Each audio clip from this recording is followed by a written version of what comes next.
Yan mga sir, no? So tapos na tayo mag-install ng ultimate package natin dito sa Honda Click version 2 mga sir, no?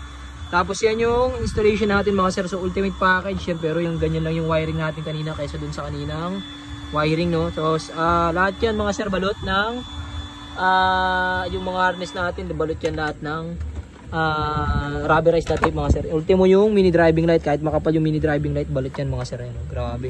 Basta kailera yung yung relay mga sir, ito yan. Ultimate package yan mga sir. So ganyan lang yung wiring natin, dami yung naka-install dyan. So mini driving light, shifting underglow, tapos running lights. Tapos malinis yung pagkagawa natin ng running lights mga boss, no? So ayan, plug and play pa rin siya.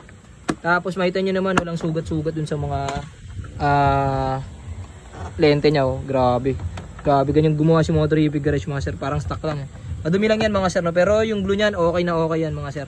Tapos silyado pa din. Yan, okay, grabe yan. Okay na. Yes sir. So ganyan tayo kalinis dito itong trabaho. Tapos syempre plug and play din yung running lights mga sir, no? So pag tinanggal, meron pa din yan. Yan, okay. Tapos ito yung sa headlight niya mga sir. Yan, grabe, ganyan kalinis yan. Motorific Garage. So sa lahat na gusto magpa-install tapos magpa-rewiring, PM nyo na po si Motorific Garage mga sir, no? So pakita ko sa inyo yung functions nito mga sir, no? Yan, grabe. So ito yan, no? May tie switch yan mga sir, no? Tie switch, mini driving light, shifting underglow, yun, no? Tapos dual horn setup mga sir yan. Okay.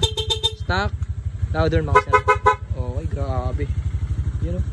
Pag nagbi-brake, nagre-red. Ganon din sa underglow niya, ay sa running lights niya mga boss. Yan, si Papa tumitira niyan yan, no? Yes sir. Grabe. Yun, no? Grabe. Pogi. Tapos ganyan pa kalinis yung wiring mga sir, no? So pinakita ko lang sa inyo paano tayo mag-wiring ng mga motor nyo dito mga sir.